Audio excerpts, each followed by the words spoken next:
Boa tarde, galera, tudo bom? Quem fala é o Diogo, da Inferir Estatística. Vim trazer um exemplo para vocês de como construir um gráfico no R com ggplot2. Um gráfico que tem um visual um pouco melhor do que simplesmente usando a função plot do R. O ggplot2 é uma biblioteca muito legal. Vamos lá? Vamos começar? Bom, inicialmente eu uso sempre essa função option e simp com 999. O que essa opção nos faz? Todo gráfico em geral, quando a gente está trabalhando com variáveis numéricas, tipo tamanho de população, valores em reais ou em dólar, quando o número é muito grande, ele traz aquela notação científica. A gente pode observar tanto no eixo X ou no eixo Y, dependendo de onde você está utilizando essa variável, ela não vem numericamente lá 1 milhão, ela vem 1 mais E elevado a 0,9, por exemplo, que é uma notação científica, é um número científico. Para você não ver desse formato, você sempre usa essa função option simp igual a 999. Você retira essa notação científica, ok?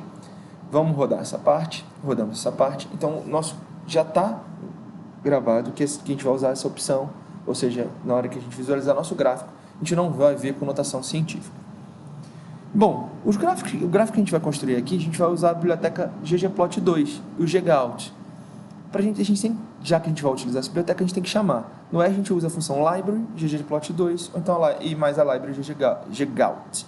Se você não tiver esses pacotes instalados, você vem aqui em Tools, Install Package, escreve aqui na opção Package ggplot2 e instala. E depois ggout e instala. Ou, se você preferir, você pode vir no seu script e escrever Install Package. Tá vendo? O R já complementa a função para você, Install Package, e você bota aqui o pacote que você quer instalar para fazer o mesmo processo. Point click, que é lá no Tools Install Package. Beleza? Então vamos rodar a biblioteca ggplot2 e ggout. Bom, antes de construir um gráfico, nós temos que saber que base de dados a gente vai utilizar para construir esse gráfico. Dentro do pacote ggplot2 tem uma base de dados chamada Midwest. Vamos utilizar essa base de dados para a gente construir o nosso gráfico. O R está puxando essa base de dados do pacote ggplot2. Se você quiser visualizar, tem duas opções. Você pode usar a função view e chamar aqui o título Midwest. Vai abrir a base de dados. Ou simplesmente você vem aqui e clica aqui, que ele também vai abrir a base de dados para você. Bom, o que temos nessa base de dados? Essa base de dados, a gente tem aqui o PID, que seria o código do município, o county aqui, que é o município, o estado, são municípios e estados americanos, tá? Aqui é a área que esse município ocupa. Esse aqui é o tamanho da população total desse município. Ou seja, esse município, Adams, tem 66.090 habitantes. A densidade populacional dele é 1.270,96,15 metros quadrados. Densidade populacional desse município. A quantidade de população branca desse município é 63.917 habitantes. De população negra é 1.702. Aqui é a população indiana, aquele índios americanos, são 98. Asiático em torno de 249 e outras raças 124. Aqui também a gente tem um percentual da população branca, negra, indiana, são índios americanos, né? Asiáticos e a outra. E mais outras variáveis. Esse em metro é indicativo se a região que aquele município está instalado é uma região metropolitana ou não. Então é uma variável apenas indicativa. 0 para dizer que não pertence a uma região metropolitana e 1 dizendo que pertence a uma região metropolitana. Ok? A gente tem uma breve visão de que base de dados nós estamos trabalhando. Nós temos então 28 variáveis e o tamanho da nossa base de dados são 437 observações. A gente pode ver por aqui, número de observações e quantidade de variáveis. Bom, vamos voltar à nossa construção de um gráfico. O gráfico que eu estou propondo aqui inicialmente, para a gente visualizar, é um gráfico de dispersão. Esse é muito conhecido também como scatter plot, ok? Para a gente fazer esse gráfico de dispersão, vamos utilizar a função ggplot da biblioteca ggplot2. A função ggplot ele nos pede inicialmente que indiquemos qual base de dados vamos utilizar, Midwest, e quais são as variáveis que vão estar no meu eixo X e no meu eixo Y. Se eu rodar somente essa primeira linha, tirando esse maisinho, você vai observar no seu canto inferior direito o seu gráfico, onde embaixo vai estar a área e no seu eixo Y vai estar a população. Observa que a população aqui não está vendo mais em notação científica, ela está vendo numérica porque a gente utilizou essa opção Options aqui em cima. A gente fez essa função Options no canto superior, no início do nosso programa. Vamos adicionar esse mais, porque assim, observamos que a gente não fez gráfico nenhum, a gente só indicou o eixo, a coordenada X e a coordenada Y. Agora a gente tem que adicionar conteúdo para esse gráfico. A gente vai usar a função GeoPoint. Nessa função eles vão marcar exatamente o município, a área daquele município e a população daquele município. Só que, além de marcar a população do município e a área daquele município especificamente, eu quero colorir cada município de cada estado. Ou seja, dado o estado americano que aquele município se encontra, vai ter uma cor. E não só o estado, eu também vou querer dimensionar esse ponto que a gente vai observar de acordo com o tamanho da densidade populacional. Ou seja, quanto maior a densidade populacional daquele município, maior vai ser a bolinha. Então, a bola vai ter a dimensão do tamanho do município, da densidade populacional dele e a cor do estado que pertence. Ok? Então, vamos rodar. A gente adiciona, bota esse maisinho e usa a função GeoPoint.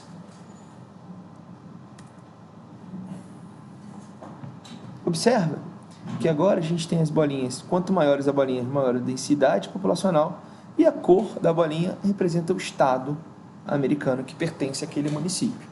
Então, aqui a gente vai ter um gráfico bem colorido, com diferentes cores, e cada cor representando um estado, e cada tamanho de bolinha representando a densidade populacional.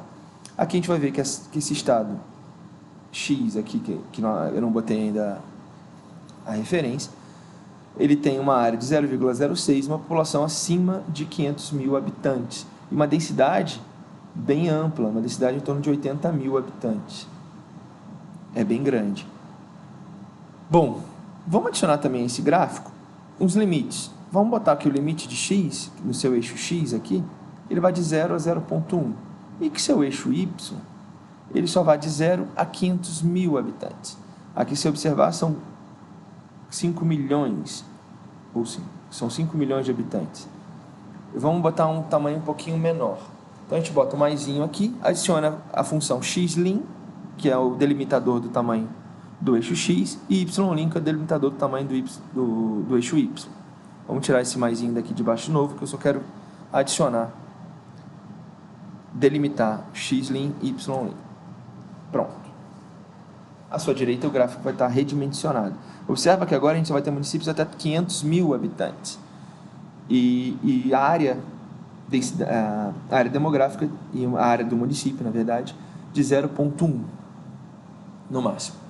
Você observa que as densidades agora são um pouquinho menores, não tem municípios com tamanha densidade que nem tinha observado anteriormente.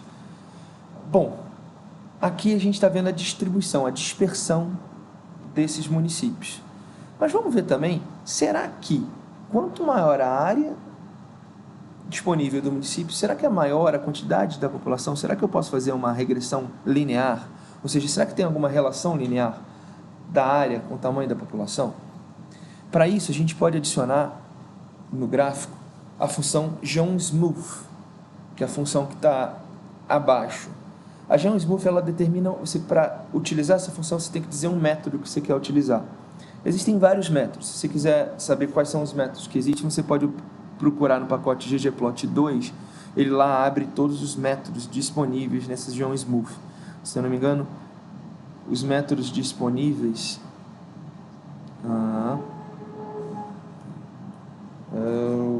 GeoSmooth método.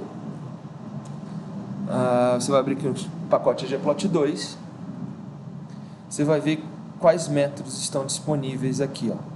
Você tem o método alto, que normalmente é utilizado para quando você tem mais de 1000 observações. O método lowest é quando tem menos de 1000 observações, e normalmente faz uma regressão linear. Você também tem outros métodos. Tem o método GAN e tem o método RLM, de outro pacote, do pacote MESS. Esses são os métodos que usam que o Smooth usa. O LM, que é a sua regressão linear simples. O GLM é quando você tem uma regressão que não é regressão linear, você usa muito GLM para uma regressão logística, são regressões não lineares, né? E tem outras funções que você pode utilizar. A gente vai utilizar a função lowS.